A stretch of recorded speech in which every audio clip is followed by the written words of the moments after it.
Well, I just tend to keep punishing myself in the world of being irresponsible.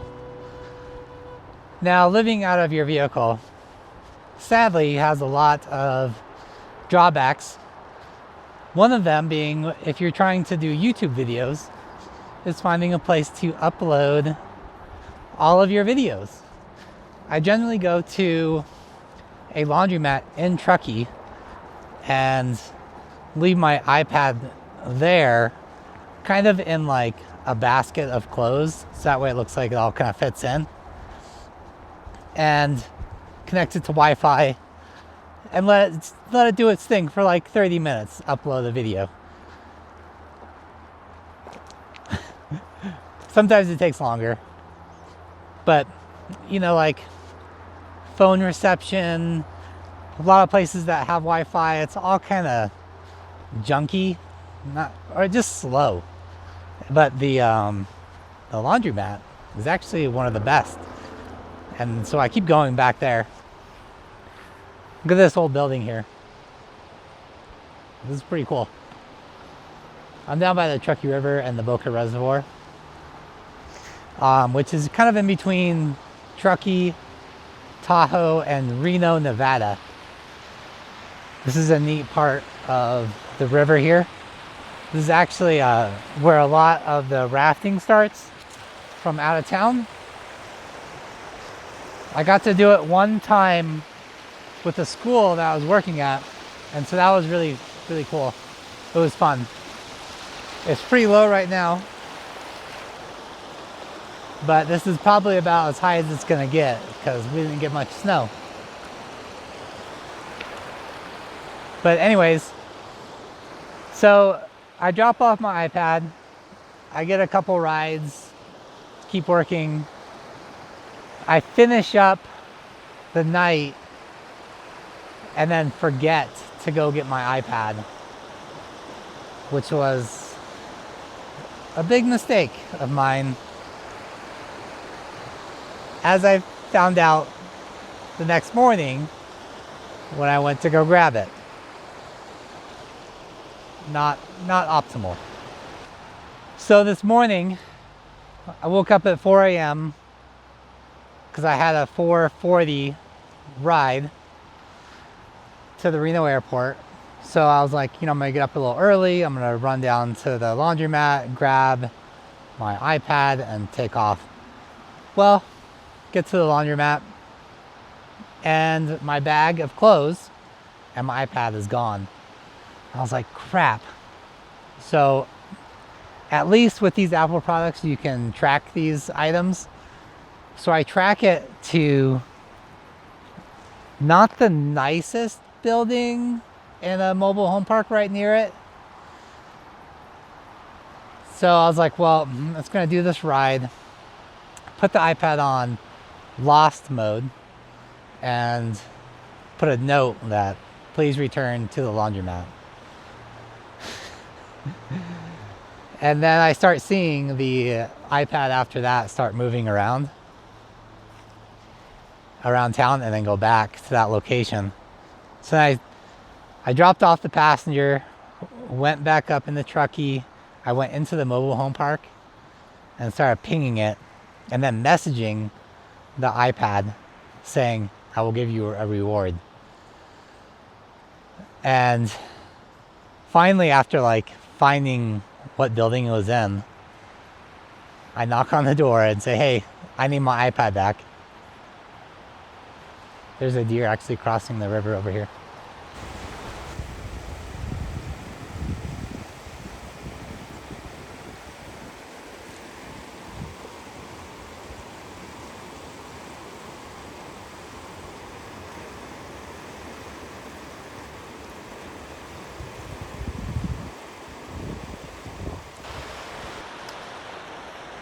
So this person's up,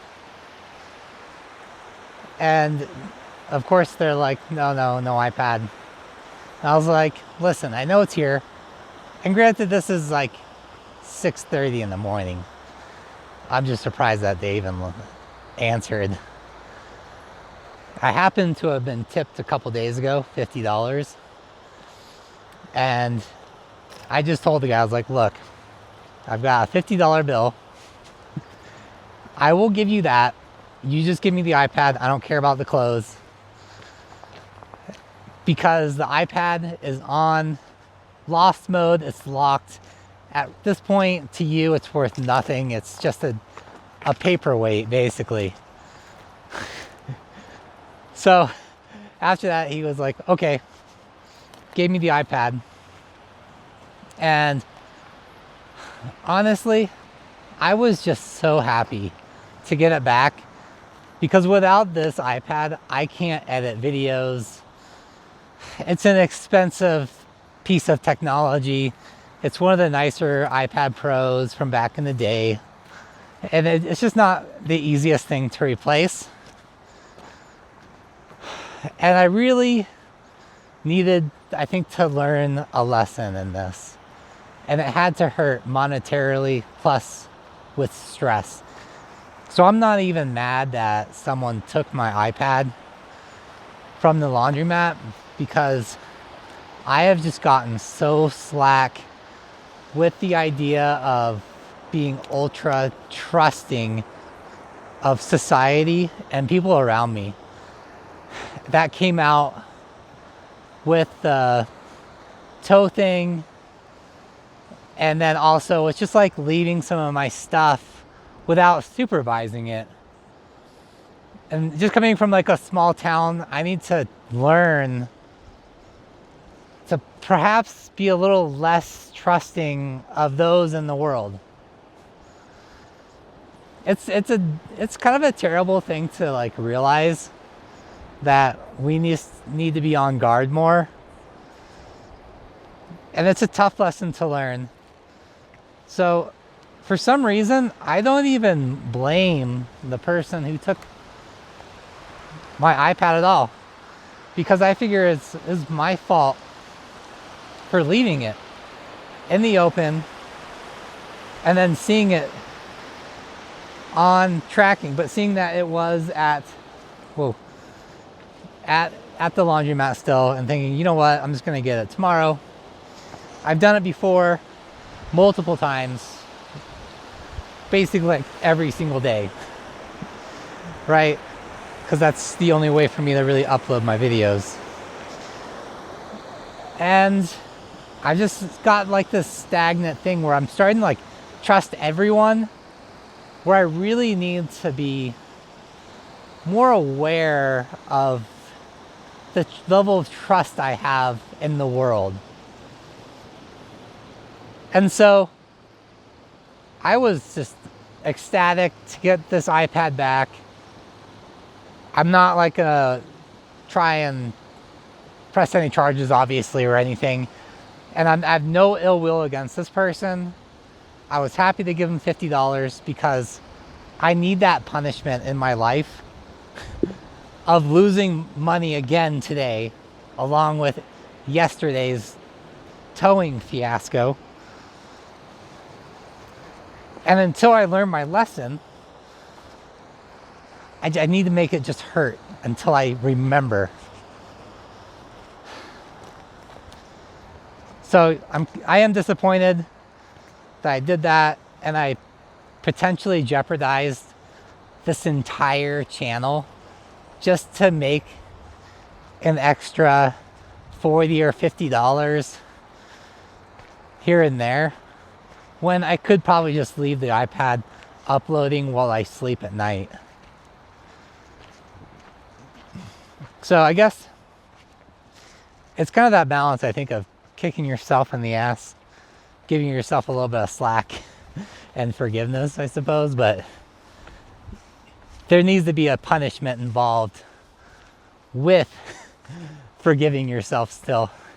Or at least that's how I'm going to justify this whole fiasco of this morning, and stressing about getting this iPad thing back, and like thinking, do I need to call the police and have them there with me? Do I just go and confront the person by myself? Is that safe? But, you know, I knew he couldn't use it. So we might as well just take the money, give it back. And what's cool is he gave me the whole basket. So I got my winter jacket back, I got a pair of ski pants back, and just some like junky t-shirts, which if I lost that, it's not the end of the world. Like, think about it, like who really cares about that kind of stuff? But still, it's nice to at least get it back and just have a little bit of that dignity from someone in the world. And so from now on, I just need to be more careful, aware of the valuables I'm just leaving around. Like if I'm at a coffee shop and I get up and go use the restroom, I can't just leave my phone or a camera or anything laying around. I need to tighten this ship up a bit. So that's really all I have for today. I'm gonna try and make the videos, I think, in like just under 4K resolution, so that way it's not such a big file. I'm doing it in 2.7. I don't know if it's gonna make a big difference or not, if anyone can really even tell. I'm kind of just like this talking head right now, so it's not like epic views or anything. So it probably won't make that big of a difference, but it should with how long it takes me to upload these videos.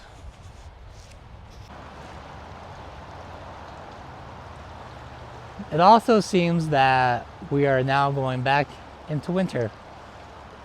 April 24th. We're gonna get snow supposedly on Sunday, today being Friday. So this winter can't make up its mind, it seems, on what it wants to do. It was fairly nice, but there's definitely a storm rolling in over there. A couple raindrops hitting. But I suppose that's just what you got to deal with here in Tahoe. This is a pretty cool bridge. I guess the train goes right over it. We got the Boca River or reservoir just up there. And then this river goes from here all the way down into Reno. So like over 20 miles this river goes. It goes a long ways. I wish I could have filmed that deer crossing the river here. That would have been really sweet. That would have been a good shot. But alas, can't get them all. So now over here at the Boca Reservoir, as you can kind of see, there's some dark clouds kind of rolling in a little bit. The reservoir is pretty high, surprisingly. Last time I was here, this was all covered in snow, ice. I was walking the dog that I was pet sitting. There's a boat out there, I think fishing, and there's a dog like really crying. I don't think the dog likes being on the water. I'm not sure what fish are up here. Probably brown and rainbow trout. I'd imagine that they come all the way up from more of the Pyramid Lake down near Reno. And yeah, it's kind of like a nice calm day up here. But as I'm sharing a lot of these personal stories, hopefully you guys know that I'm not completely useless out there. Like I could have yesterday gotten a plug for the car, fixed the tire enough to get it to a tire store, but I just wanted to get it fixed right away, and that's why I contacted the company that scanned me out of my money, just because they said we'll be there in 30 minutes to an hour and we'll fix the tire. And then I can keep working and then work the next day and take my 3 rides and make more money than it was to just get it repaired then and there and been in a better spot. It was late at night, so even if I could get to like an O'Reilly's or an AutoZone, it would have been closed already and I wouldn't be able to get a plug anyways. So I was kind of stuck. Like I could pay the money, trust someone to get to me, give me the tow or the repair, get me off the freeway, and that way I could at least sleep better.